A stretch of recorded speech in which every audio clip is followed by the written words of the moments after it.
ఒక ప్రతిపక్ష పార్టీగా చూస్తే గనక ఆయన వెళ్ళాలి అని అంటారు. కానీ కేసుల తీవ్రతని వీటిని మీరు ఎలా చూస్తారు?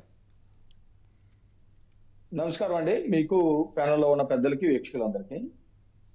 హ్మ్. జగన్మోహన్ రెడ్డి ఈ భారత పౌరుడే. జగన్మోహన్ రెడ్డి మీద ఆరోపణలన్నీ కూడా చాలా వరకు నిజాలు కూడా ఉన్నటువంటి పరిస్థితి అందరికీ తెలుసు. ఎవరైతే తప్పు చేశారో వాళ్ళు ఖచ్చితంగా కోర్టుకు వెళ్ళాలి.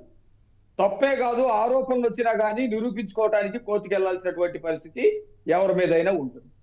అది చట్టాలని, కోర్టుల్ని గౌరవించడం బాధ్యతగా, ఈ దేశ పౌరుడుగా బాధ్యతగా. చంద్రబాబు నాయుడు గారి మీద తప్పుడు కేసులు పెట్టారు. ఎక్కడ ఒక ఆధారం కూడా లేదు. ఆధారాన్ని కూడా చూపించలేకపోయారు. ఎక్కడ ఆధారం లేనటువంటి కేసులో చంద్రబాబు నాయుడు గారు దాదాపు 53 రోజుల పాటు జైల్లో ఉన్నట్టు వచ్చినటువంటి పరిస్థితి కనబడతాం. ఇది ఎవరికైనా వర్తించేటువంటి విషయం నేను చెప్తా ఉన్నా. ఇక జగన్మోహన్ రెడ్డి సంగతి చూస్తే దాదాపు 31 కేసుల్లో ముద్దాయిగా ఉన్నటువంటి వ్యక్తి, నిందితుడుగా.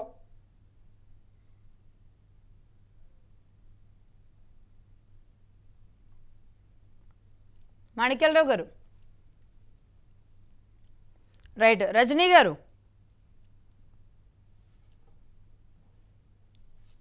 వినబడుతుందా? ఉన్నప్పుడు ఎందుకు ఆయన కోర్టుకి వెళ్ళకూడదు? ఆయన ఏమన్నా లోకాతీతుడా, లేకపోతే అసలు మానవాతీతుడా? ఎందుకు వెళ్ళలేడు?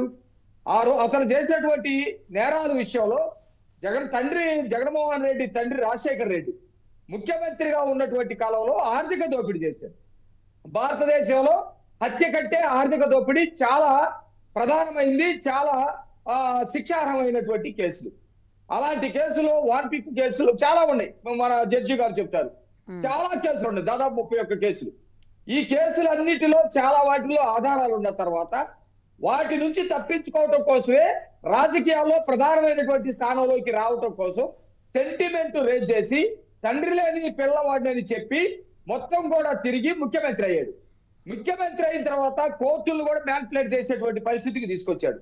అసలు కోర్టుల కంటే ఏదైతే పరిపాలనా వ్యవస్థ ఉందో ఆ వ్యవస్థ చాలా గొప్పదని, కోర్టులకి పరిపాలనా వ్యవస్థలకి ఇంకొక వ్యవస్థలకి మధ్య, రాజ్యాంగ పరమైనటువంటి వ్యవస్థల మధ్య గొడవ పెట్టేటువంటి ప్రయత్నం కూడా చేశాడు. కోర్టులకు రమ్మని పిలిస్తే నేను ముఖ్యమంత్రిగా గెలిచాను, ప్రజల ఆమోదంతో గెలిచాను, నేను కోర్టులకు పెద్దగా రావాల్సినటువంటి పని లేదనే సంకేతాన్ని ఇచ్చాడు. కోర్టుల మొత్తాన్ని కూడా అవమానం చేశాడు. అంటే అప్పుడు ఒక పెద్ద చర్చ జరిగింది దేశంలో, ముఖ్యంగా రాష్ట్రంలో. అంటే మంత్రులుగా ఉంటే, ముఖ్యమంత్రులుగా ఉంటే, ప్రజాప్రతినిధులుగా ఉంటే కోర్టులకు వెళ్ళటానికి వీల్లేదా, లేకపోతే వాళ్ళు చెప్పే మాటలు నమ్మొచ్చా? అంటే సామాన్యుడికి ఒక న్యాయం, అధికారంలో ఉన్నటువంటి వారికి ఒక న్యాయం అని చెప్పే పద్ధతిలో భయంకరమైనటువంటి చర్చ జరిగింది. వీటన్నిటికి కూడా వ్యవస్థల్ని గౌరవించాలనుకుంటే అతను నేను చెప్పాను, ప్రతిపక్ష నాయకుడుగా ఉన్నప్పుడు చంద్రబాబు నాయుడు గారి మీద ఏ ఆధారం లేకుండా కూడా మీరు జైల్లో పెట్టించగలిగారు కదా. నీ మీద ఆధారాలు ఉన్నాయి, షార్ట్ షీట్లు ఉన్నాయి, సాక్ష్యాలు ఉన్నాయి, అనేకమైనటువంటివి ఉన్నాయి. కానీ నువ్వు కోర్టుకి వెళ్ళకపోతే రేపు పొద్దున ఎలాంటి సంకేతాలు అవుతాయి? నెంబర్ 1. కానీ ఈ ఐదేళ్లు ఎందుకు వెళ్ళట్లేదు అని అడిగేలాంటి సాహసం కోర్టులు కూడా చేయలేదుగా.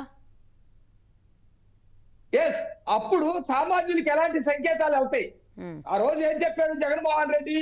కోర్టుకి ఎందుకు రావాలి అంటే, నేను వస్తే ఖర్చు ఎక్కువ అవుతుందని, నేను వస్తే అడ్మినిస్ట్రేషన్ మూలబడిపోతుందని, నేను ముఖ్యమంత్రి స్థానంలో ఉన్నాను కాబట్టి ప్రజల యొక్క సేవ చేయాలి కాబట్టి రావటానికి కుదరదని కొన్ని కారణాలు చూపించాడు. వాస్తవానికి ఇవేవి కూడా కారణాలు కాదు. నిజంగానే అన్ని వ్యవస్థలు భయపెట్టినట్టు కోర్టులు కూడా భయపెట్టాడా? అనేక రాష్ట్రాల్లో ముఖ్యమంత్రులు జైలుకి వెళ్ళారు తప్పు చేసినప్పుడు. చాలా రాష్ట్రాల్లో వెళ్ళారు. జయలలిత వెళ్ళలేదా, లేకపోతే ములాయం సింగ్ యాదవ్ వెళ్ళలేదా? ఎంతమంది వెళ్ళలేదు జైలుకి? వెళ్ళారు. వాళ్ళందరూ కూడా కోర్టుల్ని గౌరవించారు. అట్లాగే వ్యవస్థలు కూడా సక్రమంగా పనిచేసింది. అక్కడ పని చేయబట్టి అక్కడ సాక్ష్యాలు, ఆధారాలు నిరూపించుకోవడానికి అవకాశం కలిగింది కాబట్టి వాళ్ళందరూ కూడా జైలుకి వెళ్ళినటువంటి పరిస్థితి ఉంది.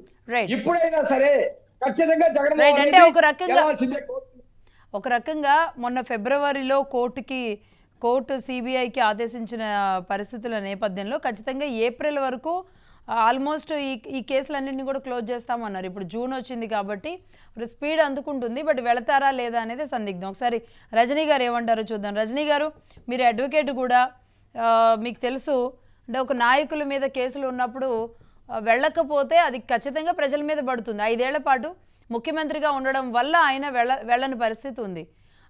ఇప్పుడు వెళతారంటారా? అంటే ఒక అడ్వకేట్గా మీరు ఎలా చూస్తున్నారు?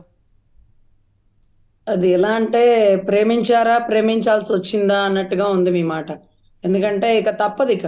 ఇప్పటి వరకు బటన్ నొక్కుతున్నాను, బిజీగా ఉన్నాను, లెగవలేకపోతున్నాను, కూర్చోలేకపోతున్నాను. ఏవో కాకమ్మ కబుర్లు చెప్తే వినిందా కోర్టు అంటే అలా కూడా ఎప్పుడు వినకూడదండి. ఎక్కడో మాకు రాష్ట్రపతికి లేకపోతే ఒక కొన్ని క్యాడర్ అన్నమాట గవర్నర్‌కి అక్కడక్కడ వెసులుబాటు ఉంటుంది కాబట్టి కొంత అవకాశం ఉంటది. ఎప్పుడు ముఖ్యమంత్రికి కానీ, ప్రధానమంత్రికి కానీ ఎప్పుడు వెసులుబాటు ఉండదండి. ఎందుకంటే రాజ్యాంగంలో పొందుపరుచున్నటువంటి కొన్ని నిఘంటువుల విషయం ప్రకారం ఖచ్చితంగా నేరగాడు కోర్టుకి రావాల్సిందే. అది నేరగాడు ఏ స్థాయిలో ఉన్నప్పటికీ, సాధారణ పౌరుడైనప్పటికీ, ఒక పెద్ద రాజకీయ నాయకుడైనప్పటికీ. కానీ ఈ మాత్రం వెసులుబాటు ఇవ్వకూడదండి. ఎందుకంటే మేము 3 సార్లు మీరు కోర్టుకి రాలేదమ్మా, 4గోసారి మీరు రావాలి, లేకపోతే వారెంట్ ఇష్యూ చేస్తారు జడ్జి గారండి. ఏందండి జడ్జి గారు ఇచ్చేది? జగన్ గారు ఎన్ని వాయిదాలకి రాలేదు? అవినాష్ అసలు తిరుగుతానే ఉన్నాడుగా రోడ్డెమ్మట.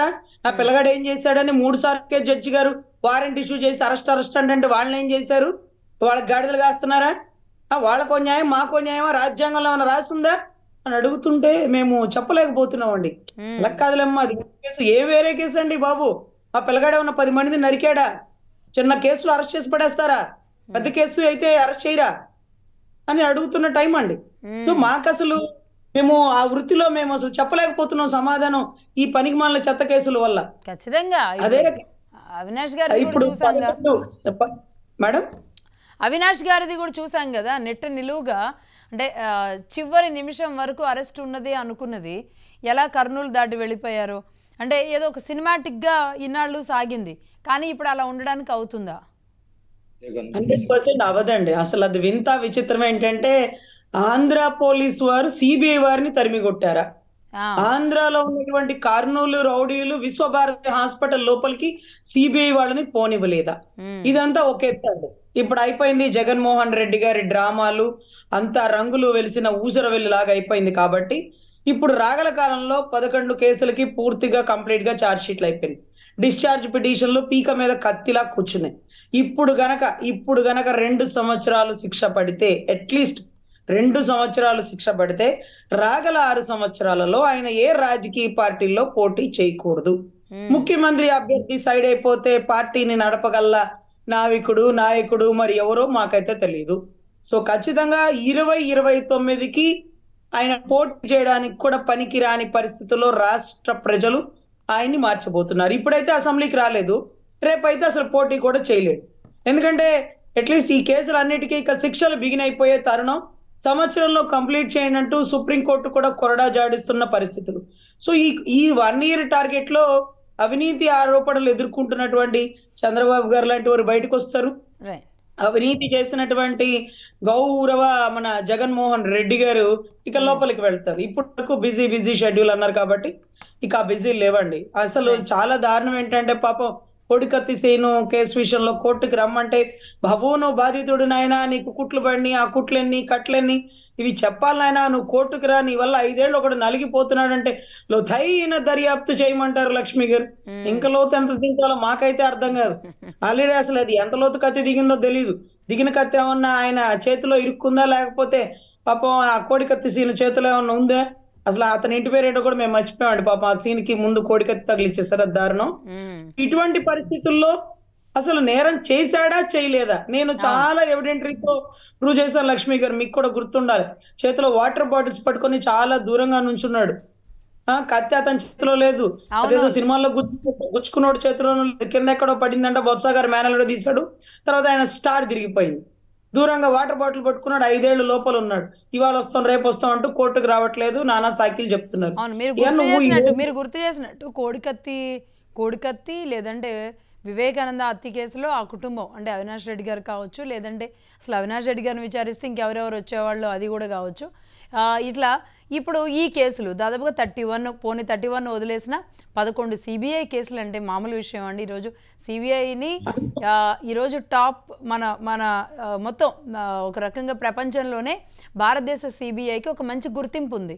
అలాంటి సిబిఐ కూడా ఆంధ్రప్రదేశ్లో తన ఆటలు సాగనివ్వని పరిస్థితి ప్రస్తుతానికి ఉంది. అంటే మరి ఇది ఎలా ఉంటుంది చూద్దాం. జైకర్ బాబు గారు ఏం చెప్తారు చూద్దాం. జైకర్ గారు, ముఖ్యంగా న్యాయస్థానాలకి అంటే ఛార్జ్షీట్ లాంటిది నమోదైన తర్వాత ముఖ్యంగా అధికారంలోకి వచ్చిన తర్వాత న్యాయస్థానాలకి వెళ్ళడం అనేది ఆ నాయకుడి నిబద్ధతకి నిలువుటద్దంగా ఉంటుంది. కానీ ముఖ్యమంత్రి అయిన తర్వాత నిజంగా ఆయన తప్పు చేయకుండా ఉండుంటే కనుక నేను చేయలేదు, ఎప్పుడైనా సరే నేను వీటిని ఎదుర్కొంటానని వెళ్ళొచ్చు. కానీ దానికి భిన్నంగా కనబడింది 5 ఏళ్ల పాటు. కేవలం బిజీగా ఉండడం వల్లనే వెళ్ళలేదా? అసలు కోర్టుల్ని గౌరవించడం అంటే లక్ష్మి గారు 52 రోజులు జైల్లో ఉన్నప్పుడు చంద్రబాబు గారికి బెయిల్ వేసిన ఫస్ట్ టైంలోనే సార్ అన్ని వినపడుతుందండి, చెప్పండి జైకర్ గారిని చెప్పనివ్వండి. Okay sir. అదే రజనీ గారు అంటున్నారు కోర్టులు అంటే గౌరవం ఉందా లేదా అనేది అడుగుతున్నారు. జైకర్ గారు చెప్పండి. కోర్టులంటే అత్యంత గౌరవం ఉండబట్టే ఆయన ప్రతిపక్ష నాయకుడిగా ఉన్నప్పుడు కూడా ఆయన కేసు ఎదుర్కొంటున్నటువంటి 8 సంవత్సరాలు తూచా తప్పకుండా క్రమం తప్పకుండా ఆయన హాజరయ్యి కేసుని ఎదుర్కొన్నటువంటి దమ్మున్న నాయకుడు జగన్మోహన్ రెడ్డి. జగన్మోహన్ రెడ్డి గారిని గురించి వీళ్ళందరూ మాట్లాడగలిగినంతటి స్థాయి ఏమీ కాదు నాకు తెలిసినంత వరకు. ఒక్క విషయం మాత్రం గుర్తుపెట్టుకోవాలి, ఆయన మీద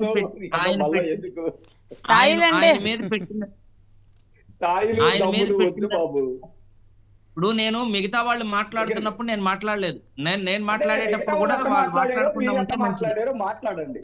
సార్ దమ్ముల గురించి మాట్లాడుతున్నప్పుడు నేను మాట్లాడలేదు, నేను మాట్లాడుతున్నప్పుడు మిగతా వాళ్ళని కూడా మాట్లాడకుండా ఉండమనడం మీ బాధ్యత. జైకర్ గారు నా మీద ఈల్డ్ అవ్వట్లేదు, నన్ను చెప్పనివ్వండి. ఇప్పుడు మాణిక్యాలరావు గారు నేను మీరు మాట్లాడుతున్నప్పుడు మాట్లాడలేదు, నన్ను శ్రీకర్ గారు మీరు స్థాయి అనే వరకు వాళ్ళు జగన్మోహన్ రెడ్డి కంటే మా స్థాయి జైల్లో తక్కువ. జగన్మోహన్ రెడ్డి కంటే అన్నింటిలోనూ తక్కువేలే కానీ ఎన్ని కేసులు ఉన్నాయి?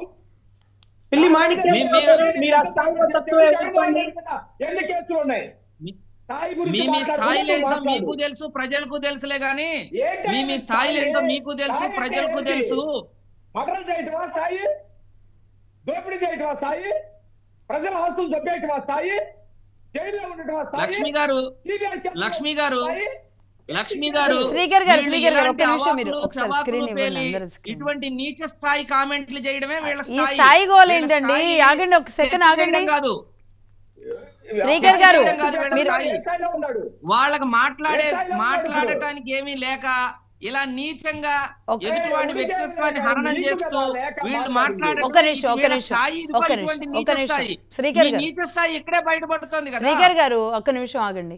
మీరు స్టార్టింగ్ లో ఆగండి ఒక నిమిషం.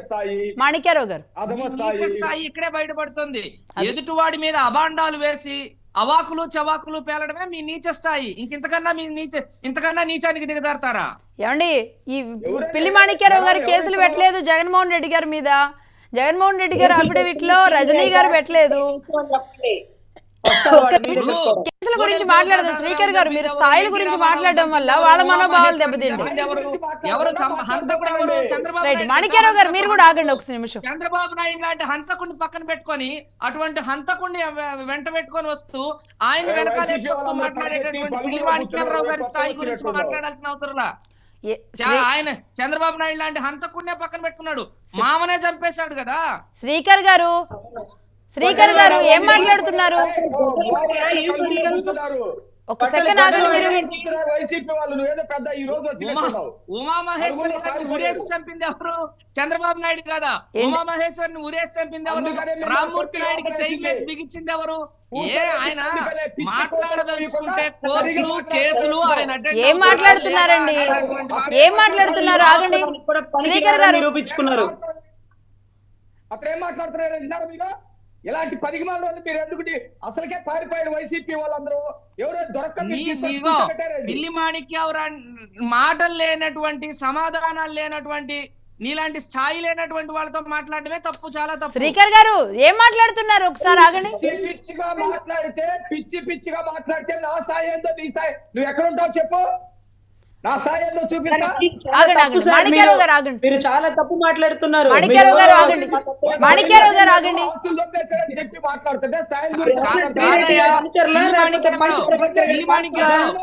నీ స్థాయి చూపించడానికి నువ్వు మాట్లాడలేక, నీ దగ్గర సమాధానాలు లేక, ఏం చెప్పాలో తెలియక, అసలు ఎక్కడ మీరు ప్రశ్నలు అడిగారండి? ఒక్క నిమిషం ఆగండి. మాణిక్యారావు గారు, మాణిక్యారావు గారు మీరు కాసేపు మాట్లాడుకోండి. ఆగండి. శ్రీకర్ గారు మీరు నాతో మాట్లాడండి. ఇది సరైన విధానం కాదు. ఒక నిమిషం అండి, ఆగండి. చెప్పేది వినండి. ఫస్ట్ మీరు చెప్పేది వినండి శ్రీకర్ గారు. నేను మిమ్మల్ని క్వశ్చన్ అడిగాను. అడిగినప్పుడు జగన్మోహన్ రెడ్డి గారు వెళతారా లేదా, ఆయన మీద ఉన్న కేసుల విషయంలో 1 కాదు 2 కాదు 31 కేసులు ఆయన అఫిడవిట్లో పెట్టుకున్నారు. మీరు ఎన్టీ రామారావు గారిని చంపారంటే గొడ్డలతో తీసుకెళ్లి బాత్రూంలో చంపింది కాదు, లేకపోతే ఇంకో ఇష్యూ కాదు. సిల్లీగా మీరు స్థాయిల గురించి మాట్లాడుతూ ఇది సరైన డిబేట్ విధానం కూడా కాదు. ఖచ్చితంగా జగన్మోహన్ రెడ్డి గారి మీద చాలా కేసులు ఉన్నాయి. అది ఆరోపణలా, చార్జ్ షీట్లా, నిజాలా, అబద్ధాలా? ఆయన వెళ్ళాలి. పొరపాటు మాట్లాడుతున్నారు, మీరు కూడా పొరపాటు మాట్లాడుతున్నారు. జగన్మోహన్ రెడ్డి గారు వివేకానంద రెడ్డిని గొడ్డలు తీసుకెళ్లి బాత్రూమ్ లోకి తీసుకెళ్లి చంపాడా? మీరు చూసారా? అవినాష్ రెడ్డి గారి గురించి మాట్లాడుతున్నాం, మీరెళ్ళి ఆయన చంపారని చెప్పబోతున్నట్టున్నారు. అవినాష్ రెడ్డి చంపారని చూసారా? మీకు తెలుసా? మీరేంటండి ఇట్లాంటి అభాండాలు? ఇప్పుడు కోర్టులో ఉన్నటువంటి ఇటువంటి విషయాలను గురించి మీరేదో దగ్గరుండి చూసినట్టు, ఆయన చేత గొడ్డలతో నరికించినట్టు మీరే మాట్లాడుతున్నారేంటి? ఏమండి, సిబిఐ ఏం చెప్పిందండి? సునీతారెడ్డి గారు ఏం చెప్పారు? గూగుల్ టేక్స్ ఏం చెప్పాయి? అవినాష్ రెడ్డి గారి పేరు ప్రధానంగా వచ్చిన పక్కన ఎందుకు పెట్టారు? ఆ పిల్లోడికి ఏం తెలియదని ఎవరు వెనకేసుకొచ్చారు? చిన్న పిల్లోడు అని ఎవరు చెప్పారు? కాదండి, సునీతారెడ్డి చెప్తే సరిపోద్దా? సునీతారెడ్డి ఇప్పుడు నేను మీరు ఇప్పుడు అక్కడ లాయర్ ఉన్నాడు మాట్లాడతారు. ఇప్పుడు నేను మీరు ఇద్దరు పోట్లాట పెట్టుకుంటే మీరు చెప్పేదే న్యాయం అయిపోతే ఇంకా కోర్టులు ఎందుకు? ఏమండి, కోడి కత్తికి వెళ్ళలేదు ఎందుకు? శ్రీకర్ గారు మరీ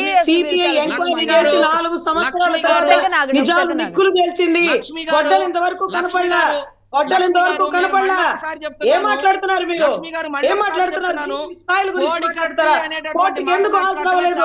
ఎందుకు హాజరవ్వలేదు? దాని పడ్డాడు కదా, కోడి కత్తికి 5 సంవత్సరాలు దళితుడిని జైల్లో వేశారు. రజనీ గారు ఆయన మాట్లాడండి. రజనీ గారు ప్లీజ్ ప్లీజ్ రజనీ గారు ఆగండి. జరిగినటువంటి హత్యాయత్నం కేసు శ్రీకర్ గారు మీరు మాట్లాడేది ఏం వినపడట్లే. ఇంతమంది మాట్లాడితే క్లమ్జీగా ఉంది. మాట్లాడమే కుదరదు మేడం. అసెంబ్లీలో వాళ్ళకి ప్రతిపక్షం లేదు, వీళ్ళకి ఇక్కడ ప్యానెల్లో కూర్చునే అర్హతే లేదు. అర్హతకు తగ్గట్టు మాట్లాడండి. మీ నీచాన్ని బయట పెడుతున్నాయి అటువంటి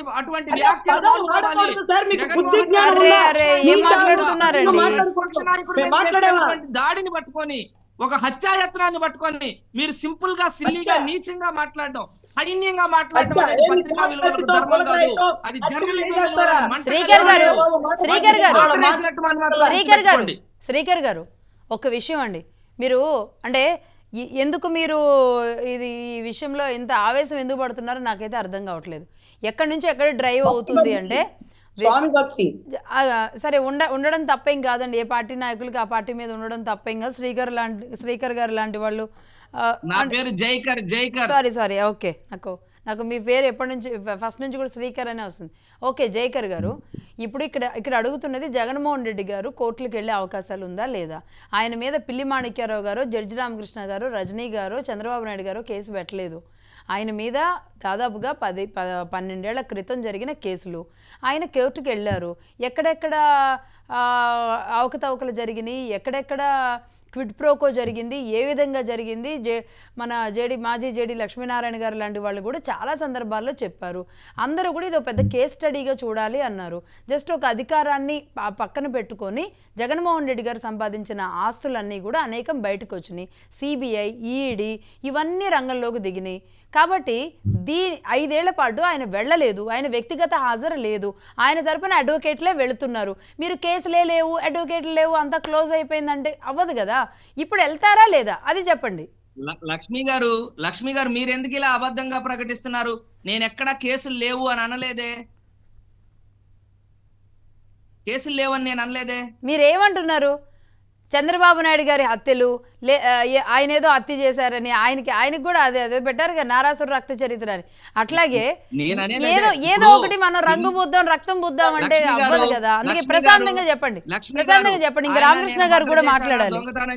మీరు అందరూ మాట్లాడితే జడ్జిగా ఆయన చెప్తారు. నన్ను ఒకసారి మాట్లాడినివ్వండి, నాకు అవకాశం ఇస్తే, లేకపోతే మాట్లాడుకోవచ్చు. చెప్పండి.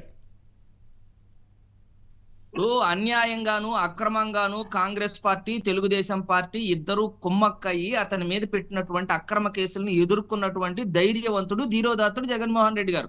ఆయన 8 ఎవరు పెడతాడా? సిబిఐ పెట్టారు. ఆగండి మాణిక్యారావు గారు, ఆగండి. లక్ష్మి గారు మీరు మాట్లాడేసుకోండి. మాణిక్యారావు గారు మీరు బడ్జెట్ చేసుకుంటే సరిపోదు కదా. ఆగండి. మీరు ఒక్కళ్ళే చేయండి, మీరు ఎవరు చేయరు భజన.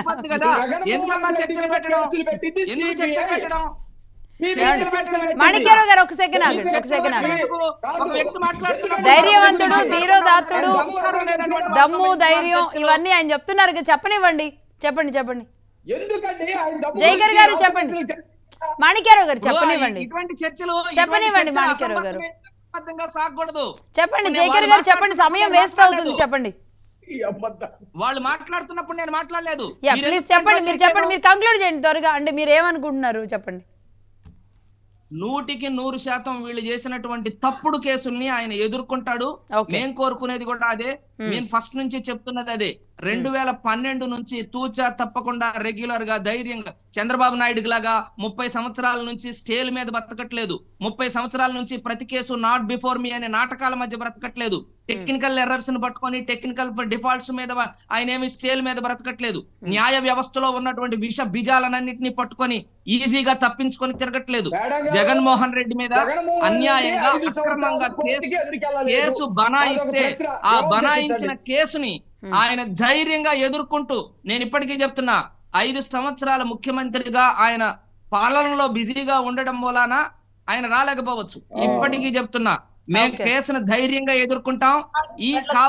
మేమే కోరుకుంటున్నాం కదా, ఎంత త్వరగా అయితే అంత త్వరగా వీటి మీద విచారణ జరగాలి. వాటిలో నుంచి మేము అడిగిన ముత్యంలాగా బయటకు వస్తాం. మీరు పెట్టినటువంటి ప్రతి కేసుని మీరు పెట్టినటువంటి ప్రతి కేసుని మేము ఛేదిస్తాం. ప్రతి దాన్ని మిమ్మల్ని ఓడిస్తాం. మేము ఖచ్చితంగా గెలుస్తాం. సచ్చినులుగా బయటకు సిబిఐని ఈడీని ఓడించాలి. ఒకటి. రెండోది, కోర్టుకి వెళ్ళి కడిగిన ముత్యంలాగా వస్తారా? లాయర్లు మాత్రమే 100% కడిగిన ముత్యంలాగా వస్తాం. మేము కోరుకునేది కూడా అదే. త్వరగా విచారణలు జరిగితే 5 సంవత్సరాల పాటు ముఖ్యమంత్రిగా ఉన్నారు కాబట్టి వెళ్ళడానికి తీరిక లేక అవకాశం లేక వెళ్ళలేదు తప్ప ఈ రోజు కేసును ఎదుర్కొనేటటువంటి దమ్ము ధైర్యం ఉన్న మా నాయకుడు ఖచ్చితంగా ఎదుర్కొంటాడు. దాంట్లో నుంచి కలిగిన ముందు చంద్రబాబు నాయుడిని స్టేల్ వెకేట్ చేయించుకొని విచారణలు ఎదుర్కోవడం నేర్చుకోమనండి. చంద్రబాబు నాయుడు గారు అనండి, మీ నాయకుడే గారు అన్నాడు. కాస్త మర్యాదగా మాట్లాడండి ప్యానెల్లో. ఇప్పుడిప్పుడే కొంచెం ఆంధ్రాలో రెస్పెక్ట్ అనేది మళ్ళీ స్టార్ట్ అవుతుంది. బూతులు తిట్టుకోవడం గారు అని దత్తపుత్రుడు అన్న ఆయన పవన్ కళ్యాణ్ గారు అన్నాడు కదా, మీరు కూడా తగిలించండి గారు అని. ఆ వ్యక్తికి ఇచ్చే మర్యాద కాదు. జగన్ రెడ్డి అనుకుంటూ ఏకవచన సంబోధన చేయలేదమ్మా రజనీ గారు. గౌరవ జగన్మోహన్ రెడ్డి గారు అని అంటా నేను. మీరు ఎప్పుడైనా గౌరవ నారా చంద్రబాబు నాయుడు అంటాంలే, ఉండండి. రైట్, ఆగండి. రైట్, జడ్జి రామకృష్ణ గారు. రైట్, జయగర్ గారు ఆగండి ఒక సెకండ్. రైట్ అండి. ఓకే, జడ్జి రామకృష్ణ గారు. లక్ష్మి గారు, కొంతమంది వ్యక్తులు కొన్ని సంఘటనలు సమాజంలో ఒక అలజడిని గాని లేకపోతే సమాజంలో ఒక రకమైనటువంటి ఒక ఫాలోయింగ్ గాని క్రియేట్ చేస్తాయి. అటువంటి వ్యక్తుల్లో జగన్మోహన్ రెడ్డి గారు గాని చంద్రబాబు నాయుడు గారు గాని మరో రాజకీయ నాయకుడు గాని ఎవరైనా సరే ఇప్పుడు మనం చెప్పుకున్నటువంటి నాయకులందరూ కూడా ఉంటారు. అంటే వీళ్ళ ప్రవర్తన, వీళ్ళ యొక్క పనితీరు ప్రజలపైన ఒక బలమైనటువంటి ఒక ముద్ర వేస్తాయి. అటువంటి ముద్ర వేసినటువంటి ఒక ప్రముఖ వ్యక్తుల్లో మన తెలుగు వాళ్ళకి సంబంధించి జగన్మోహన్ రెడ్డి గారిని మనం ఎప్పుడు కూడా చెప్పుకోవాల్సినటువంటి పరిస్థితి అయితే ఈ రోజు ఏర్పడింది. ఎందుకు ఈ మాట అంటున్నానంటే, ఒక గౌరవనీయ మెంబర్ ఆఫ్ పార్లమెంట్ గా ఉంటూ తన తండ్రి యొక్క సీఎం పదవిని అడ్డం పెట్టుకొని క్విట్ ప్రోకోకు పాల్పడ్డాడు. సుమారుగా 1,00,000 కోట్ల పైన ప్రభుత్వ ధనాన్ని జగన్మోహన్ రెడ్డి తన సొంత కంపెనీలకు డైవర్ట్ చేసుకున్నాడన్న అభియోగాలతో సిబిఐ వాళ్ళు 11 ఛార్జ్ షీట్లు వేసి 9 ఈడీ కేసుల్లో అతన్ని ఈ రోజు విచారణ చేస్తున్నా. ఇక్కడ ఒకటి గమనించాలి, దాదాపుగా 12 సంవత్సరాల కాలం ఈ రోజు మనము గడిచిపోయింది. జగన్మోహన్ రెడ్డి గారు కోర్టు యొక్క ప్రొసీడింగ్స్ ముందు హాజరై కోర్టుకు సమాధానం చెప్పి గాని, కోర్టుకు సంబంధించిన అంశాల్లో ఆయన కోఆపరేట్ చేయడం గాని 12 సంవత్సరాలు దాటిపోయింది. ఈ సందర్భంలో ఆయన గత ఎలక్షన్ లో ఓడిపోయిన తర్వాత ముఖ్యమంత్రిగా తన పదవికి రాజీనామా చేసి ఒక సాధారణ ఎమ్మెల్యేగా ఈ రోజు నిలిచిపోయాడు. కాబట్టి ఈ రోజు కోర్టులు ఏ విధంగా స్పందిస్తాయి? జగన్మోహన్ రెడ్డి ఈ రోజు సిబిఐ న్యాయస్థానాల ముందు హాజరయ్యి ఇంతకు ముందు మన జయకుమార్ గారు చెప్పినట్లుగా ఆయన కడిగిన ముత్యంలా బయటపడతాడా, లేకపోతే కారాగార వాసానికి అంకితమైపోతాడా అన్నది ఈ రోజు ప్రజలకు కావాల్సినటువంటి ఒక డిబేట్. నేను ఒకటి చెప్తున్నా, జగన్మోహన్ రెడ్డి గారు గత 5 సంవత్సరాలుగా ముఖ్యమంత్రిగా ఉంటూ కోర్టుకు రావడానికి ఆయనకు ఉన్నటువంటి ఇబ్బందులు గాని, ప్రజా సమస్యలు గాని, లా అండ్ ఆర్డర్ ప్రాబ్లమ్స్ గాని అనేకమైన కారణాల రీత్యా అతను హైకోర్టుకు వెళ్లి హైకోర్టు ద్వారా తను పర్సనల్ అపీరెన్స్ నుంచి మినహాయింపు తీసుకున్నాడు. ఇది ఆన్ రికార్డ్, ఎవరు కాదనలేటువంటి సత్యం. ఇప్పుడు అదే ముఖ్యమంత్రి పదవి పోగొట్టుకున్నటువంటి జగన్మోహన్ రెడ్డి ఈ రోజు న్యాయస్థానాలకు రావడానికి అతనికి ఏమి అడ్డంకు ఉంది, రావచ్చు కదా అనేది మిగిలినటువంటి ఈరోజు అధికార పక్షంలో ఉండే తెలుగుదేశం గాని, జనసేన గాని, ప్రజా సంఘాల వాళ్ళు గాని, మాలాంటి వాళ్ళు అడుగుతున్నటువంటి అది ప్రధానమైనటువంటి ప్రశ్న. కానీ ఈ ప్రశ్నకు సమాధానం మనము ఎక్కడో డిబేట్ లోనో లేకపోతే పేపర్లోనో సమాజంలోనో ఎత్తుకోలేం. దీనికి సమాధానం చెప్పవలసింది న్యాయస్థానం మాత్రమే. ఎందుకు ఈ మాట అంటున్నానంటే, న్యాయస్థానం ద్వారా అతను ఒక ఆర్డర్ తెచ్చుకున్నాడు, ఒక నిబంధన అతనికి అనుకూలంగా వచ్చింది. కాబట్టి జగన్మోహన్ రెడ్డి గారిని ఏమండి మీరు రండి, మా కోర్టుకు రండి అని పిలిచేటువంటి అధికారం కూడా ఈ రోజు సిబిఐ న్యాయస్థానానికి లేకుండా పోయింది. ఎందుకంటే సిబిఐ న్యాయస్థానం కూడా రాష్ట్ర హైకోర్టుకు సబార్డినేట్ ఆఫీస్ కాబట్టి రాష్ట్ర హైకోర్టు ఇచ్చినటువంటి ఏవైతే ఆయనకు అనుకూలమైనటువంటి తీర్పు ఉందో ఆ తీర్పును ఉల్లంఘించి ఈ రోజు సిబిఐ న్యాయస్థానం కూడా అతన్ని రమ్మని పిలిచేటువంటి అవకాశం లేదు. కాబట్టి ఇక్కడ సిబిఐ వాళ్ళ యొక్క నిబద్ధత గాని, సిబిఐ వాళ్ళకు ఉన్నటువంటి కమిట్మెంట్ గాని, సిబిఐ వాళ్ళు నిజంగానే జగన్మోహన్ రెడ్డిని 12 సంవత్సరాల పాటు ఒక ఫ్రీ బర్డ్ లాగా సమాజం మీద వదిలిపెట్టినటువంటి వాళ్ళు ఇప్పుడు కఠినతరం చేసి జగన్మోహన్ రెడ్డికి కూడా ఈక్వల్ లా ఉంటుంది, అందరూ కూడా ఈక్వాలిటీ బిఫోర్ లా అన్నది పాటిస్తారు, సామాన్యం నుంచి అతి సామాన్యమైనటువంటి పొలిటీషియన్స్ వరకు అందరికీ కూడా న్యాయస్థానాలు ఒక సరైనటువంటి న్యాయం అందిస్తాయి, అందరి పట్ల ఒకే రకంగా వ్యవహరిస్తాయి అన్నటువంటి ఏదైతే మన సిద్ధాంతం ఉందో ఆ సిద్ధాంతం ఈ విషయంలో నిరూపితమవుతుందా లేకపోతే అది నిర్వీర్యమైపోతుందా అన్నది ఈ రోజు ప్రజలందరూ కూడా అతి ఉత్సాహంగా ఎదురు చూస్తున్నటువంటి సంఘటన. ఇక్కడ న్యాయ ప్రక్రియ ఎప్పుడైతే ప్రారంభమవుతుందో న్యాయ ప్రక్రియలో జరిగేటువంటి అన్ని కారణాలను, అన్ని సంఘటనలను ఈ రోజు క్రోడీకరించి తీర్పు వచ్చిన తర్వాత ఆ ముద్దాయి యొక్క భవిష్యత్తు ఏంటో, ఆ రాజకీయ నాయకుడి భవిష్యత్తు ఏంటో తేలుతుంది. కానీ మిగిలినటువంటి ఏ చర్చల ద్వారా గాని, పేపర్ల ద్వారా గాని, మనం అరుచుకునే విధానాలతో కానీ ఇది జరగని పని మేడం లక్ష్మి గారు. ముఖ్యంగా ఈ రోజు మనం చర్చలు పెట్టిన అంశం జగన్మోహన్ రెడ్డి గారు ఇకనైనా కోర్టుకు వస్తారా రారా అన్నది. It is a very debatable issue. ఇది ప్రజలకు కావలసినటువంటి అంశం. ఎందుకంటే ముఖ్యమంత్రిగా ఆయనకి ఇవ్వాల్సినటువంటి గౌరవం ఇచ్చా, ముఖ్యమంత్రిగా అతను చూడవలసిన విధంగా న్యాయస్థానాలు చూశాయి, ముఖ్యమంత్రిగా అతనికి కావాల్సినటువంటి విధానాన్ని సిబిఐ వాళ్ళు కూడా కల్పించారు, ముఖ్యమంత్రిగా గౌరవం ఇచ్చారు. ఆ గౌరవాన్ని మేమెవరూ కూడా తగ్గించి మాట్లాడట్లేదు. కానీ ఇప్పుడు ఏంటి పరిస్థితి? ఒక సామాన్య ఎమ్మెల్యేగా, ఒక సామాన్య వ్యక్తిగా జగన్మోహన్ రెడ్డి గారు తనపై ఉన్నటువంటి అభియోగాలను అతను ఎదుర్కోగలడా లేదా అన్నది ఇక్కడ ప్రధానమైనటువంటి ప్రశ్న. జగన్మోహన్ రెడ్డికి మంచి లాయర్లు ఉన్నారు.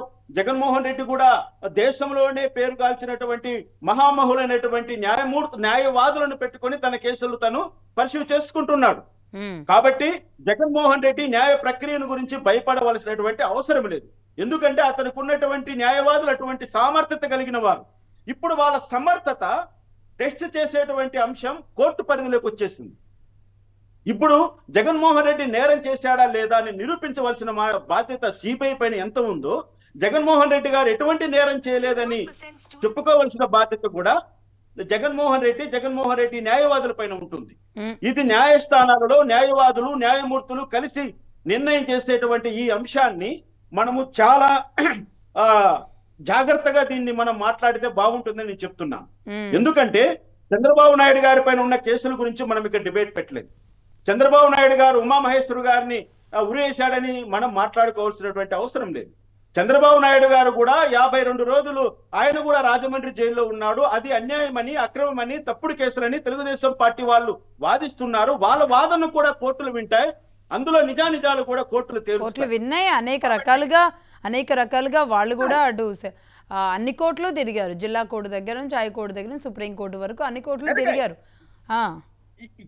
ఇక్కడ లక్ష్మి గారు ఒకటి ఈ రోజు మనము ప్రజలకు చెప్పవలసిన అంశం ఏంటంటే, ఇటువంటి మాధ్యమాల ద్వారా అయితేనేమి, పేపర్ల ద్వారా అయితేనేమి, ఎటువంటి సమాచారమైన ప్రజలకు ఇచ్చేటప్పుడు ప్రజలలో అంట్రెస్ట్ లేకుండా, ప్రజల్లో చట్టాల పట్ల న్యాయాల పట్ల వాళ్ళకు ఉన్నటువంటి గౌరవము దిగజారిపోకుండా, సామాన్యం నుంచి ముఖ్యమంత్రి ప్రధానమంత్రి వరకు ఒకే రకమైనటువంటి న్యాయము ఈ దేశంలో అందరికీ లభిస్తాదని ప్రజల్లో అభిప్రాయాన్ని మనము బలపరిచే విధంగా మనము చేయాలి.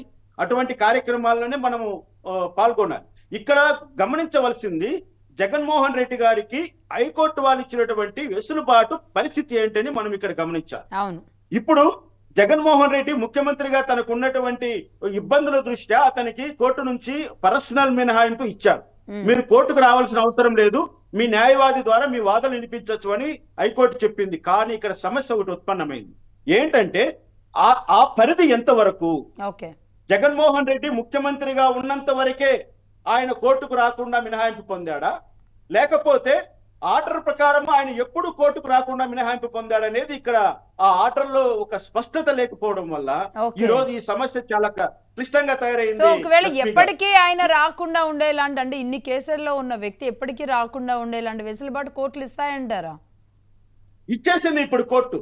నేను అదే అడుగుతున్నా. నిన్న కూడా నేను ఒక ప్రధానమైన డిబేట్ లో నేను అదే గట్టిగా వాదన వినిపించాను. అసలు కోర్టు ఆర్డర్ ఏముంది?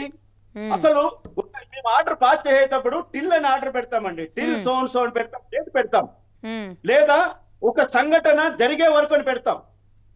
ఒకవేళ జగన్మోహన్ రెడ్డి గారు ముఖ్యమంత్రి పదవి నుంచి దిగిపోయే వరకు అన్నారు అనుకోండి జడ్జి గారు, జగన్మోహన్ రెడ్డి గారు ఏమంటారు? కోర్టులు నన్ను ముఖ్యమంత్రిగా దిగిపోవాలని కోరుకుంటున్నాయని ఆయన ఇంకో అలిగేషన్ పెడతారు.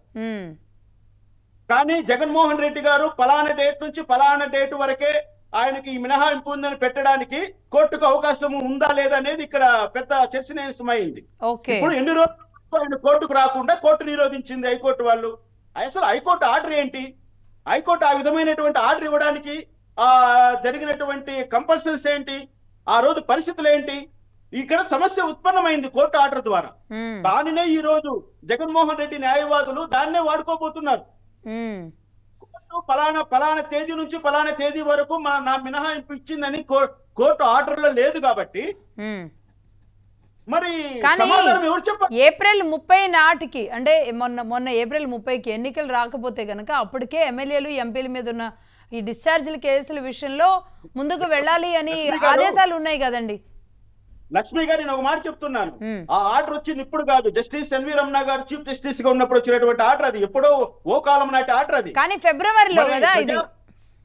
నేను అడుగుతున్నా, ప్రజాప్రతినిధుల పైన ఉన్నటువంటి అన్ని కేసులను కూడా త్వరితగతిన 6 నెలల లోపల సుప్రీంకోర్టు ఇచ్చింది. చాలా కీలక నిర్ణయం ఆయన. అవును. ఇక్కడ పరిస్థితి ఏంటంటే జగన్మోహన్ రెడ్డి గారి కేసులన్నీ కూడా నిన్న వచ్చినటువంటి ఆర్డర్ యొక్క సారాంశం ఏంటంటే, జగన్మోహన్ రెడ్డి గారికి మీద ఉన్నటువంటి కేసులన్నింటినీ కూడా రోజువారీగా విచారణ చేసి త్వరితగతిన డిశ్చార్జ్ పిటిషన్లన్నీ మీరు కంప్లీట్ చేయమని చెప్పింది. అంటే డిశ్చార్జ్ పిటిషన్లు కూడా ఈ యొక్క జగన్మోహన్ రెడ్డితో పాటు 71 మంది ముద్దాయిలు ఉన్నారండి ఈ 11 ఛార్జ్ షీట్ లోను. ఆ 71 మంది ఒక 100 పిటిషన్స్ పైన డిశ్చార్జ్ పిటిషన్స్, క్యాష్ పిటిషన్స్ వేసి ఉన్నారు. అన్నిట్లో చాలా వరకు పెండింగ్ లో ఉన్నాయి. ఆ డిశ్చార్జ్ పిటిషన్స్ అన్ని కూడా ఆర్డర్స్ రూపంలో అవి తీర్పు వెలువడే వరకు కొంత చాలా ఇబ్బంది ఉంటుంది ఇక్కడ. సో జగన్మోహన్ రెడ్డి గారి విషయంలో కోర్టు అంటే ఎలాంటి మినహాయింపు ఇచ్చినప్పుడు దాన్ని ఒకవేళ ఫాలో అయితే గనక ఆయన వెళ్ళొచ్చు, వెళ్ళకపోవచ్చు. అయితే ఇప్పటికి కూడా స్టిల్ ఇప్పుడు జగన్మోహన్ రెడ్డి గారికి కోర్టుకు వెళ్ళాలనే ఉద్దేశం ఉంటే తప్ప ఆయన అయితే కోర్టుకు రమ్మని కంపల్సరీ అంటే మోస్ట్లీ ఎవరు కోరుకోరుగా, ఏ నాయకులు కోరుకోరు. అందులో ఆయన ముఖ్యమంత్రిగా చేశారు, గతంలో వెళ్లారు అంటే ఆయన ఎంపీగా మాత్రమే ఉన్నారు. మేడం జయకుమార్ గారు ఏమంటున్నారు, మేము విచారణ ఎదుర్కొని కడిగిన ముత్యంలా మేము బయట వస్తామంటున్న వాళ్ళే ఆలోచించుకోవాలి. అయ్యా నేను ముఖ్యమంత్రిగా ఉన్నంత వరకు నాకు మినహాయింపు ఇచ్చారు, నాకు ఇప్పుడు ఆ మినహాయింపు అవసరం లేదు, ఆ మినహాయింపు నాకు అవసరం లేదు, నేను కోర్టు ముందు హాజరై నా నిర్దోషిత్వాన్ని నేను నిరూపించుకుంటానంటూ జగన్మోహన్ రెడ్డి ముందుకు రావాలి. కరెక్ట్. జయకర్ గారు ఏం చెప్తారో చూద్దాం. జయకర్ గారు వినబడుతుందా? ఇప్పుడు జగన్మోహన్ రెడ్డి గారు ముందుకు రావాలి, వాళ్ళ లాయర్లు పిటిషన్ వేయాలి హైకోర్టులో. అయ్యా నన్ను ముఖ్యమంత్రిగా ఉన్నప్పుడు నాకు ఎసులుబాటు ఇచ్చారు, ఇప్పుడు నేను ముఖ్యమంత్రిని కాను కాబట్టి ఆ ఎసులుబాటు నుంచి నాకు మినహాయింపు ఇవ్వండి, నేను కోర్టుకు అటెండ్ అయ్యి నా యొక్క నిర్దోషిత్వాన్ని నేను నిరూపించుకుంటున్నా అంటూ జగన్మోహన్ రెడ్డి గారు ముందుకు వచ్చారంటే అందరూ కూడా అతని యొక్క చర్యను స్వాగతిస్తారు. మేము కూడా అతన్ని చాలా అప్రిషియేట్ చేయడానికి అవకాశం ఉంటుంది. న్యాయ వ్యవస్థలో న్యాయమూర్తులు అప్పుడప్పుడు పాస్ చేసేటువంటి కొన్ని ఆర్డర్లు కొన్ని పొరపాట్లు దొరుకుతుంటాయి. ఇది చాలా క్లిష్టమైన సమస్య వచ్చి ఇక్కడ. ఆ రోజు హైకోర్టు ఆర్డర్ పాస్ చేసినప్పుడు మీరు ముఖ్యమంత్రిగా ఉన్నంత వరకు మీరు కోర్టు నుంచి మినహాయింపు పొందొచ్చనే పదము రాసి ఉండింటే ఈ రోజు ఆటోమేటిక్ గా ఈ రోజు ఫ్రైడే రోజు ఆయన కోర్టు ముందు హాజరై ఉండేవాళ్ళు. రైట్ అండి, రైట్ రామకృష్ణ గారు. జయకర్ గారు, ఇప్పుడు కడిగిన ముత్యంలాగా జగన్మోహన్ రెడ్డి గారు బయటికి రావాలంటే కనుక ఖచ్చితంగా కోర్టుకు వెళ్ళాలనేది రామకృష్ణ గారు చెప్తున్నారు. కానీ ఆయన వెళతారా వెళ్ళరా? ఆయన లేదంటే ఈ ఆరోపణల్లో లేదంటే ఈ కేసులను ఇలానే ఎదుర్కొంటూ ముందుకెళ్తారా? లక్ష్మి గారు, నేను ఇప్పటికీ చెప్తున్నా, ఇప్పటికీ చెప్పేటటువంటిది ఒకటే ఒక్క మాట. జగన్మోహన్ రెడ్డి గారు అంతటి ధీరోదాత్తుడు ఆయన కేసులను ఎదుర్కొంటున్నటువంటి విధానం గత 8 సంవత్సరాలు అంటే ఈ 5 సంవత్సరాలకు పూర్వం మీరు చూశారు. ఎందుకంటే ఆయన క్రమం తప్పకుండా తూచా తప్పకుండా ఆయన ఖచ్చితంగా విచారణకు హాజరై విచారణకు సహకరించినటువంటి అతను ఆయన ఆయన ఆయన ఆయన ఆయన ధైర్యం అట్లాంటిది. ఎందుకంటే తాను తప్పు చేయలేదు కాబట్టి భయపడాల్సినటువంటి అవసరం లేదు. ఈ తప్పుడు కేసులను తప్పించుకోవడానికి ఏదో తప్పుడు డ్రామాలు ఆడాల్సినటువంటి అవసరం లేదు. ఒక్క నిమిషం అలా అని ఇప్పుడు చంద్రబాబు నాయుడు గారు కూడా నేను కళంకితుడుగా ఉండకూడదు, నిష్కళంకంగా బయటకు వస్తాను అని తన మీద ఉన్నటువంటి, అంటే జడ్జి గారు అడిగారు కాబట్టి చెప్తున్నా, నా మీద వద్దు, నాకు ఉన్నటువంటి బెయిల్ సెట్ చేసేయండి, నన్ను నా మీద ఉన్నటువంటి కేసులన్నిటి నా స్టేలు అన్ని ఎత్తేసేయండి, నన్ను నిష్కళంకంగా బయటకు ప్రకటించండి అని చంద్రబాబు నాయుడు గారు కోరుకుంటారా? ఒక మాట వినండి. ఏంటంటే మీ ప్రభుత్వం వాళ్ళు చంద్రబాబు నాయుడు గారి పైన ఛార్జ్ షీట్ వేయలేదు, కానీ జగన్మోహన్ రెడ్డిని అరెస్ట్ చేయకముందే సిబిఐ వాళ్ళు 3 ఛార్జ్ షీట్లు ఫైల్ చేశారు. ఈ విషయం మీరు గమనించాలి. ఒకవేళ మీ ప్రభుత్వమే గానీ ఉన్నటువంటి కేసుల ఛార్జ్ షీట్ వేసి ఉంటే ఈ మాట మాట్లాడడానికి మీకు అధికారం ఉండేది. అలాగే చంద్రబాబు నాయుడు గారి మీద వేసిన కేసులు ఆయన దోచుకున్నాయి కాదండి. అంటే ప్రభుత్వంలో జరిగిన కార్యక్రమాలు తప్పే, ఆయన్ని కనీసం తాకిన కేసులు కాదు నాకు తెలిసి. ఇవన్నీ కూడా అంటే పొన్నవోలు సుధాకర్ రెడ్డి గారు కానీ పొన్నవోలు సుధాకర్ రెడ్డి గారు దాని ఆధారాలు చూపించలేక అనేక ఇబ్బందులు పడ్డారు. దాన్ని కంపేర్ చేస్తూ లైట్ చేయకండి. ప్రజాధనాన్ని లూటీ చేసినటువంటి కేసులు, దొంగతనం చేసినటువంటి కేసులు అవి. జగన్మోహన్ రెడ్డి గారి మీద అటువంటి కేసులు ఏమీ లేవు. జగన్మోహన్ రెడ్డి గారు ఏనాడు చాలా ఏం మాట్లాడుతున్నారు, అర్థం లేకుండా మాట్లాడుతున్నారు. ఆగండి జగన్ గారు, మీరు అంటే నేను కనీసం వాళ్ళ నుంచి కాదు సరే, వాళ్ళు పార్టీ నాయకులుగా వాళ్ళు మాట్లాడుతున్నారు. మాణిక్యారావు గారు, రజనీ గారికి కొంచెం ఆ పార్టీ ఇదే చంద్రబాబు నాయుడు గారు అంటే అభిమానమో, పవన్ కళ్యాణ్ గారు అంటే అభిమానం ఉండి మాట్లాడుతున్నారని, నేను మిమ్మల్ని ప్రొటెక్ట్ చేయాలని మీ సపోర్ట్గా ఇస్తుండే మీరు ఎటో వెళ్ళిపోతున్నారు అడ్డదిడ్డంగా. అలా వెళ్ళిపోతే ఎలా చెప్పండి? అది కరెక్ట్ గా ఆగండి. మాణిక్యారావు గారు, అసలు చంద్రబాబు ఒక్క నిమిషం, జయకర్ గారు ఒక్క సెకండ్ ఆగండి ప్లీజ్. మాణిక్యారావు గారు ఏదో అడుగుతారంట. మాణిక్యారావు గారు ప్లీజ్ ప్రశాంతంగా అడగండి, ఊరికే రప్చర్ చేసుకోండి. చాలా చాలా వాల్యుబుల్, ప్రజలకి సరైనటువంటి సమాచారాన్ని అందించడానికి సంబంధించినటువంటి డిబేట్ పెట్టారు. డిబేట్ బ్రహ్మాండంగా జరిగింది. మధ్యలో దారి తప్పినటువంటి డిబేట్ ని రామకృష్ణ గారు మళ్ళీ కరెక్ట్ గా లైన్ లోకి తీసుకొచ్చాడు. ప్రజలందరూ కూడా అర్థం అవ్వాల్సినటువంటి విషయాలు చెప్పారు. ఈరోజు జగన్మోహన్ రెడ్డి అధికారంలోకి వచ్చిన 5 సంవత్సరాల్లో వ్యవస్థల మొత్తాన్ని కూడా విధ్వంసం చేసి వ్యవస్థల మధ్య ఒక ఛాలెంజ్ ఇసిరే విధంగా తీసుకొచ్చినటువంటి పరిస్థితి కనపడతా ఉంది. రామకృష్ణ గారు ఆయన జడ్జి గారు, ఆయన ఆపమనండి, జడ్జి ఆయన రామకృష్ణ గారు ఒక జడ్జి, ఆయన అన్నాడు జగన్మోహన్ రెడ్డికి ఇచ్చినటువంటి ఏదైతే ఉందో ఎసులుబాటు ఉందో ఆ ఎసులుబాటుకి ఒక టైం ఉందా లేదా. జడ్జీలు కూడా మనుషులే, అప్పుడప్పుడు తప్పు చేస్తారు. ఇదే జగన్మోహన్ రెడ్డి ఒక జడ్జికి దాదాపు కోట్ల రూపాయలు యూజ్ చేసే వాచి ఇచ్చాడని చెప్పేసి అట్లాగే తెలిసినటువంటి పరిస్థితి. రామకృష్ణ గారు కూడా మాట్లాడుతూ ఒక మాట అన్నాడు, అప్పుడప్పుడు పొరపాట్లు కూడా రాస్తా ఉంటారు. జస్టిస్ ఎన్వి రమణ న్యాయమూర్తి కావడానికి మీరు అన్నారు కాబట్టి చెప్తున్నా, వాచి విషయం ఎత్తారు కాబట్టి చెప్తున్నా. జస్టిస్ ఎన్వి రమణ న్యాయమూర్తిగా మారడానికి మీరు ఒక్క నా ప్రశ్నకు సమాధానం చెప్పి కొనసాగించండి. నా ప్రశ్నకు సమాధానం చెప్పి కొనసాగించండి. నా ప్రశ్నకు సమాధానం చెప్పి కొనసాగించండి. మీరు వాచ్ ఇచ్చారు అని అంటున్నారు కాబట్టి చెప్తున్నా. జస్టిస్ ఎన్వి రమణ గారు న్యాయమూర్తి, సుప్రీంకోర్టు న్యాయమూర్తిగా అవడానికి ఆయన మీద ఉన్నటువంటి కేసులను అన్నింటినీ లేవు అని తప్పుడు అఫిడవిట్ ఇచ్చి ఆయన తప్పుడు రికమెండేషన్ ఇచ్చి ఆయన మీద ఉన్నటువంటి కేసులన్నింటినీ కప్పిపెట్టి చంద్రబాబు నాయుడు గారు న్యాయ వ్యవస్థకి ఏం మాట్లాడుతున్నారండి? సుప్రీంకోర్టు న్యాయమూర్తుల మీద మాట్లాడితే రామకృష్ణ గారు ఏం మాట్లాడుతున్నారు? జైకర్ గారు సమాధానం చెప్తాను, ఆపండి. చెప్పండి. ఏమంటారంటే టిడ్కోకో కింద జగన్మోహన్ రెడ్డి మీద విపరీతమైనటువంటి ఆరోపణలు, ఛార్జ్ షీట్లు కూడా ఉన్నాయి, ఆధారాలు కూడా ఉన్నాయి, జైల్లో కూడా ఉన్నటువంటి వ్యక్తి. ఒక నేరస్తుడు ముఖ్యమంత్రి అయితే వ్యవస్థలు ఏ విధంగా నాశనం అవుతాయో. లక్ష్మి గారు మీరు ఇటువంటి అడ్డుకోరేందుకు? ఆయన నేరస్తుడు ఎందుకు అంటున్నాడు? ఆయన నేరస్తుడు అనకూడదు కదా, ఆయన నేరస్తుడు అనకూడదు కదా. మీ దగ్గర ఏం ఆధారాలు ఉన్నాయని, ఏ కోర్టు తీర్చిందని అటువంటి మాటలు మాట్లాడకూడదు కదా. చంద్రబాబు నాయుడు నేరస్తుడు అని చెప్పండి. ఆగండి జైకర్ గారు.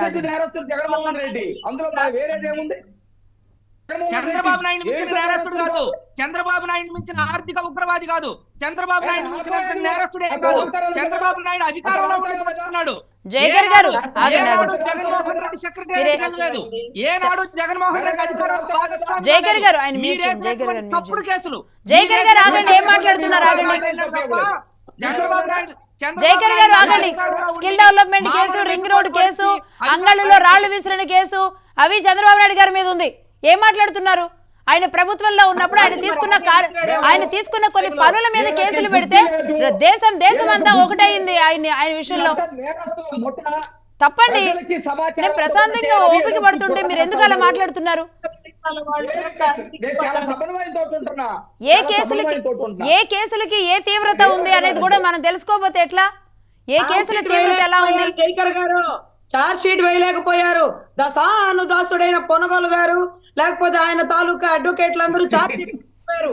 సిబిఐ ముందుగానే చార్జ్ షీట్ వేసి పట్టుకుంది. గమనించండి ఆ గ్యాప్ ని.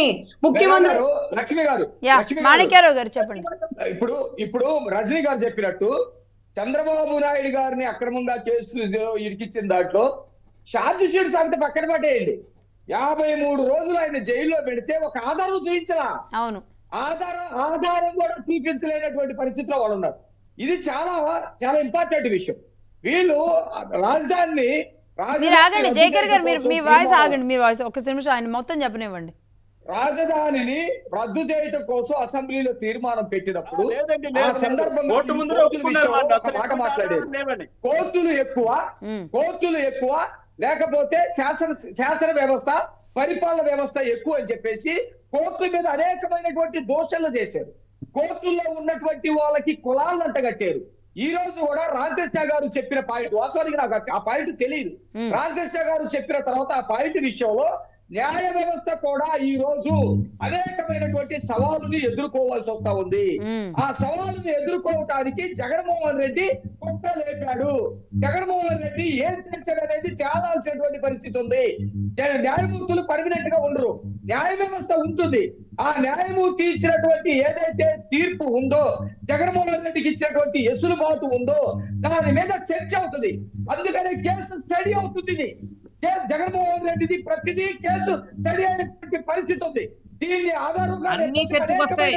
చంద్రబాబు నాయుడికి 18 స్టేలు ఎట్లా ఇచ్చారు, చంద్రబాబు నాయుడికి ఇన్ని దశాబ్దాల పాటు స్టేలు ఎట్లా కొనసాగుతున్నాయి, చంద్రబాబు నాయుడిని ఎందుకు ఇలా కొనసాగిస్తున్నారు అనేవి కూడా చర్చకు వస్తాయి, అన్ని వస్తాయి.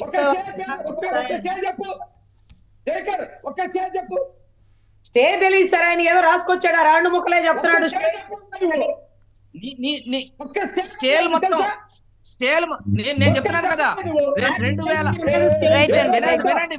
వినండి 1997 నుంచి చంద్రబాబు నాయుడు రాజశేఖర్ రెడ్డి గారి టైంలోనే వెనక్కి తీసుకున్న పరిస్థితి ఉంది జైకర్ గారు. రాజశేఖర్ రెడ్డి గారి టైంలోనే అనేక ప్రతి స్టే కూడా నేను పంపిస్తాను. లక్ష్మి గారు మీరేమి ఇబ్బంది పడకండి, నేను ప్రతిదీ పంపిస్తాను. పంపించారండి రాత్రి డ్రీమ్ లో. ఇప్పుడు నేను చర్చలో ఉన్నాను కాబట్టి నన్ను ఫోన్ తీయడం అవ్వదు. నేను ఖచ్చితంగా అవన్నీ మీ నెంబర్ ఉంటుంది కదా, పిఆర్ఓ నెంబర్ ఉంటుంది కదా, ఆ పిఆర్ఓ పంపించుకోండి. కాదండి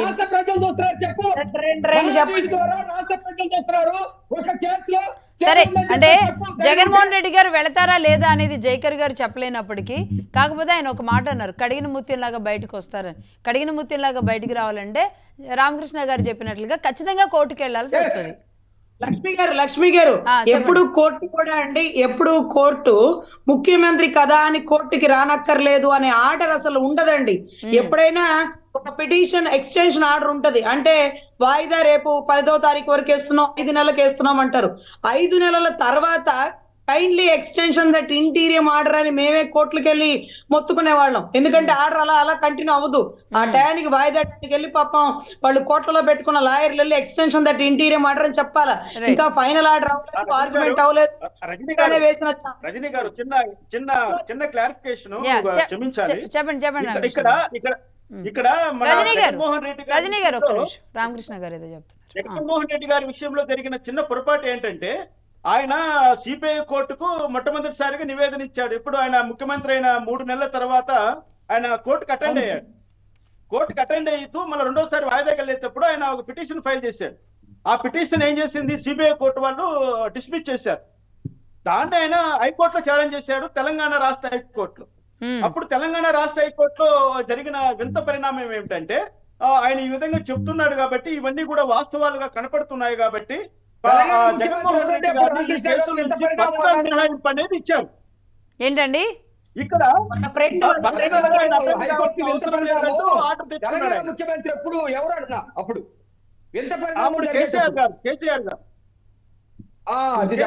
గవర్నమెంట్ ఉంటుంది ఆ టైంలో. ఇక్కడ పరిస్థితి ఎలా ఉందంటే, ఇప్పుడు సమస్య అదే. నేను కూడా ఆర్డర్స్ అన్ని కూడా నేను చాలా వరకు హైదరాబాద్ ఉన్న మిత్రుల ద్వారా కలెక్ట్ చేసుకొని చూశాను. అసలు ఏంటి జరగబోతుంది. ఇప్పుడు జగన్మోహన్ రెడ్డి గారు సిబిఐ కోర్టుకు రావాలా వద్దా అని మనం డిబేట్లు పెట్టుకుంటున్నాము. అసలు హైకోర్టు ఏం చెప్పింది ఈ విషయంలో అని చెప్పి చూసాం. అక్కడ జరిగింది ఏమిటంటే, వాళ్ళు టిల్ ఫర్దర్ ఆర్డర్స్ అని కానీ, till disposal of the cases అని కానీ, పలానా టైం నుంచి పలానా టైం వరకు కానీ అక్కడ ఎక్కడా కూడా వాళ్ళు నిబంధనలు ఏది పెట్టలేదు. దానివల్ల ఏమైపోయిందంటే, ఇప్పుడు హైకోర్టు ఆర్డర్ వాళ్ళు పాటించాలి కాబట్టి ఇప్పుడు జగన్మోహన్ రెడ్డి గారిని రేపు శుక్రవారం రోజు వాయిదాకి రమ్మని పిలిచేటువంటి అవకాశము సిబిఐ కోర్టుకు లేదు.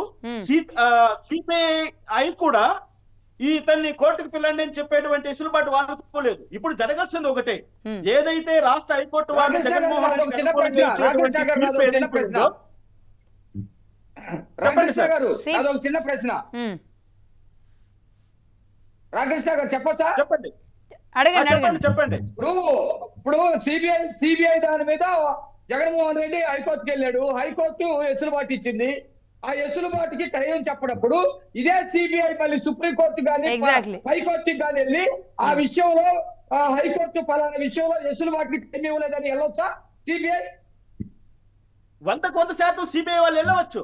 కానీ నేను అదే అన్నా మొదట్లో స్టార్టింగ్ లో, సిబిఐ వాళ్ళు ఎంత నిబద్ధతగా ఎంత కమిట్మెంట్ గా ఈ కేసును పర్సూ చేస్తారన్నదే ఇక్కడ ప్రధాన అంశం అని నేను మొదట్లోనే చెప్పాను. అంటే ఎగ్జాక్ట్లీ. సో మళ్ళీ కూడా ఈడీ సిబిఐ రెండు కూడా ఒకవేళ జగన్మోహన్ రెడ్డి గారిని కోర్టుకు రమ్మాలంటే మళ్ళీ సుప్రీం కోర్టుకు వెళ్ళి తెచ్చుకోవాలి. కానీ రామకృష్ణ గారు ఇలాంటి 2000 జడ్జి గారు 2019 ఆయన ఫస్ట్ జడ్జి అంటే ముఖ్యమంత్రి అయ్యాక 3 నెలల తర్వాత సిబిఐ కోర్టుకు అటెండ్ అయినప్పుడు నేను అక్కడే ఉన్నాను సార్. అదే రోజు శ్రీలక్ష్మి గారు, A2 విజయసాయి రెడ్డి గారు, ధన్వంతరి సార్ వీళ్ళందరూ వచ్చారు. అప్పుడు ఇన్ కెమెరా ప్రొసీడింగ్స్ అని కోర్టు హాల్లో ఉన్న మమ్మల్ని అందరినీ బయటకు పంపించేసి వాళ్ళు మాత్రమే లోపల ఉన్నారు సార్. తర్వాత ఈ రోజుకి ఆయన ఇంతవరకు మళ్ళీ కోర్టుకు వెళ్ళలేదు. అలా ఇన్ కెమెరా ప్రొసీడింగ్స్ అనేవి నేను చూసిన దగ్గర 376 రేప్ కేసుల్లోనూ అక్కడ ఇక్కడ జరుగుతుంటది. ఇలాంటి కేసుల్లో కూడా మమ్మల్ని అందరినీ బయటకు పంపించేసి జడ్జి గారు వారే ఉండొచ్చా అనేది ఒక డౌట్ సార్. It's illegal. ఆ రోజు కూడా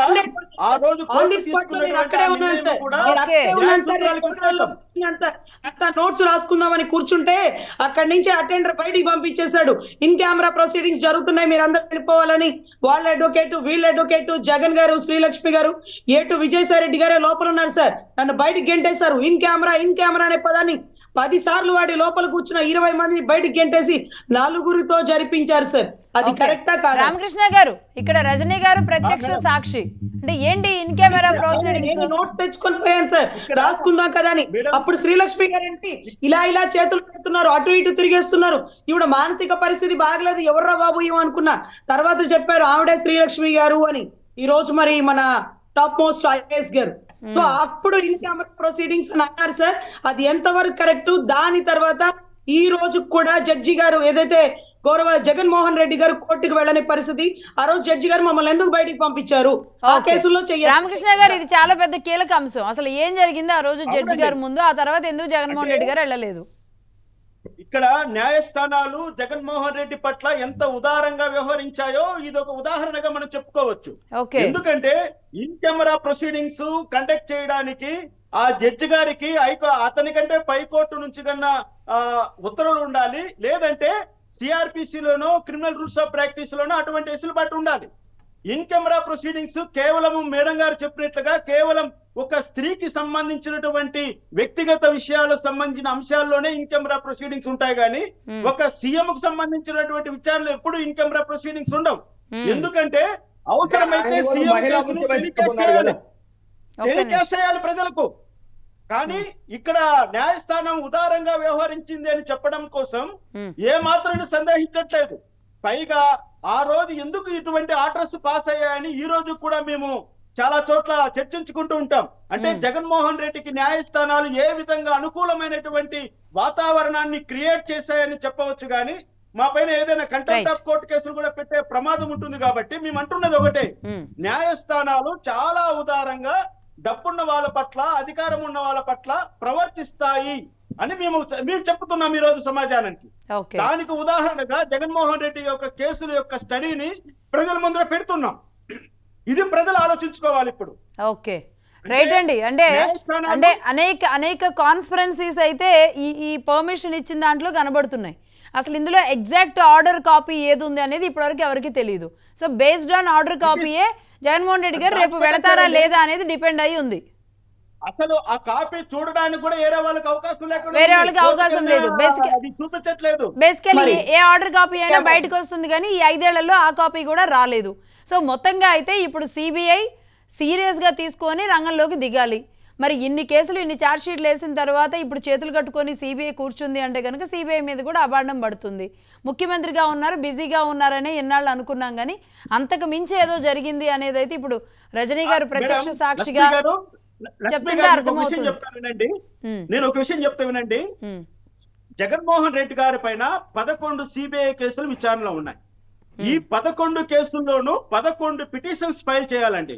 ఆయన ఏదైనా వెసులుబాటు పొందాలంటే ప్రతి కేసు దేనికది సపరేట్. ఎందుకంటే ఇక్కడ జాయింట్ ట్రయల్ అనేది జరగట్లేదు. ఏ కేసుకు ఆ కేసు సపరేట్ గా విచారణ జరుగుతుంది కాబట్టి ప్రతి కేసులోనూ సపరేట్ గా ప్రతి పిటిషన్ ఫైల్ చేయాలి. మరి జగన్మోహన్ రెడ్డి కేసుల్లో 11 పిటిషన్స్ వేసి 11 ఆర్డర్స్ తీసుకున్నారా లేదనేది కూడా ఇక్కడ చాలా నమ్మదగినటువంటి ఒక సమాచారం. ఆయనకు ఒక కేసులోనే మినహాయింపించారా లేకపోతే 11 కేసుల్లోనే మినహాయింపించారా అనేది కూడా ఈ రోజు సిబిఐ వాళ్ళు బయట పెట్టాలి, కోర్టు బయట పెట్టాలి. జాగ్రత్తగా ఉండండి. మీరు అందులో దళితుడు నీ మీద పెద్దిరెడ్డి రామచంద్రారెడ్డి అనేక సార్లు హత్య ప్రయత్నం చేశారు. మీరు ఇలాంటి ప్రజలకి అనేకమైనటువంటి చైతన్యాన్ని తీసుకొచ్చే ప్రశ్నలు లేవనెత్తుతా ఉన్నారు.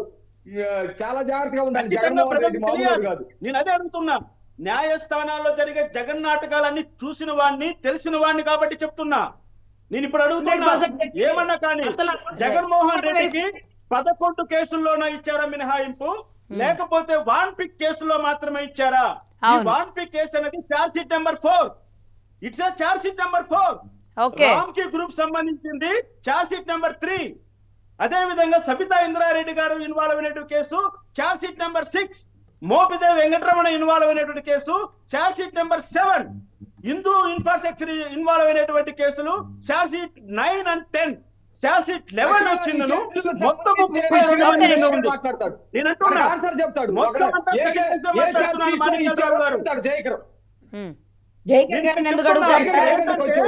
ఏ చార్జ్ షీట్ లో ఇచ్చారో. రైట్ మాణిక్యారావు గారు ఒక్క నిమిషం.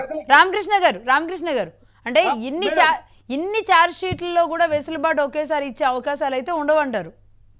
లేదండి, లేదు. ఎందుకంటే నాకు తెలిసి నాకున్న సమాచారం ప్రకారం ఒక డాకెట్ ఆర్డర్ నేను పరిశీలిస్తే నాకు వచ్చిన సమాచారం ఏంటంటే, as per the orders of honourable high court so and so the presence of A1 is dispensed with అన్నారు. ఓకే, A1 గా ఉన్నది జగన్మోహన్ రెడ్డి కేవలం charge sheet number 1, charge sheet number 2, charge sheet number 3 and charge sheet number 11. Okay, 4 కేసుల్లో A1 గా ఉన్నాడు. మిగిలినటువంటి కేసుల్లో ఆయన A4 గాను, A17 గాను, A13 గాను ఉన్నాడు. ఓకే, అంటే A1 అనే పదాన్ని కోర్టు చేసింది కాబట్టి నేను చెప్తున్నది ఏంటంటే, ఆయనకు ఖచ్చితంగా 11 కేసుల్లోన మినహాయింపు అనేది దక్కలేదు. ఒకవేళ కోర్టు ఒక ఆర్డర్ అడ్డం పెట్టుకొని అన్ని కేసుల్లోనే ఇతను ఏమైనా ఇటువంటిది ఏమైనా ఒక్కదాన్ని అడ్డం పెట్టుకో అంటే ఒకటండి. ఇప్పుడు రామకృష్ణ గారు చెబితే కేవలం జగన్మోహన్ రెడ్డి గారు ఈ విషయంలో వెళతారా లేదా అనే పెద్ద చర్చ. ఎందుకంటే జగన్మోహన్ రెడ్డి గారు కాదు, ఆ ప్లేస్లో ఏ నాయకుడున్నా, ఏ ఇష్యూ ఉన్నా, ఇన్ని కేసులు ఉన్నాయి కాబట్టి ముఖ్యమంత్రిగా వెసులుబాటు తెచ్చుకొని 5 ఏళ్ల పాటు కోర్టు ముఖం చూడలేదు కాబట్టి వెళ్తారా లేదా అనుకున్నాం. కానీ ఇప్పుడు జడ్జి రామకృష్ణ గారు చెప్పిన ఒక్కొక్క విషయం చూస్తే కనుక షాకుల మీద షాకులు కనబడుతున్నాయి. లక్ష్మి గారు ప్లీజ్ అండి, ఒక్క ప్రశ్న. ఏం లేదు, ఏ ఛార్జ్ షీట్ లో ఆయన కేసులు మాకు ఇచ్చారో ఇప్పుడు ఆయన అనుమానాలు లేవనెత్తాడు రామకృష్ణ గారు. జైక్ గారికి తెలిస్తే చెప్పానండి, అందుకోసం ప్రజలకు తెలిసింది. అందుకోసం మేబీ ఆయనకి కూడా జయకర్ గారు తెలిస్తే అన్ని రాసుకురాలేదు. ఆయన రాసుకొచ్చిన వరకు మీకు చెప్పాడు కదా, తీరోచిత ధీరుడు, వీరుడు అని. అది చెప్పండి. జడ్జి గారు ఆ రోజు ఉన్నప్పుడు డోర్లు కూడా లాక్ చేస్తారండి.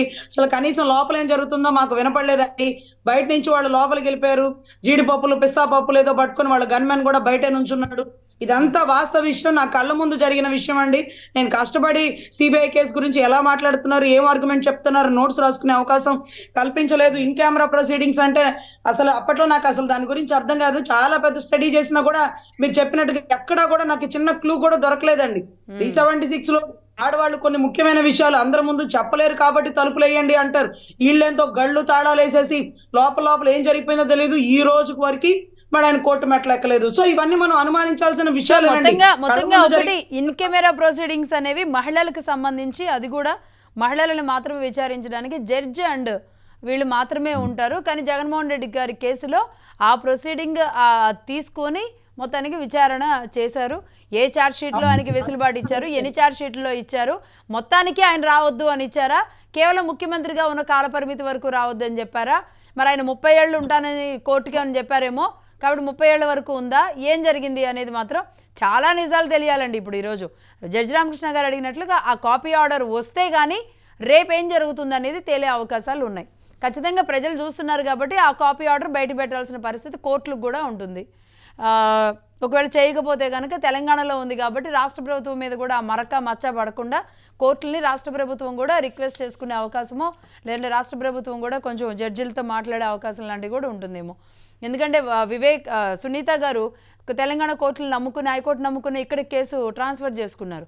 కాబట్టి ఈ కేసు విషయంలో మాత్రం ఆపనమ్మకం ఉండకూడదు. కాబట్టి ఎలా ఉంటుందో చూద్దాం. రైట్ అండి, రైట్. థ్యాంక్ యూ అండి రామకృష్ణ గారు, రజనీ గారు, మాణిక్యారావు గారు. నమస్కారం. నమస్తే అండి జయకర్ గారు, అందరికీ ధన్యవాదాలు.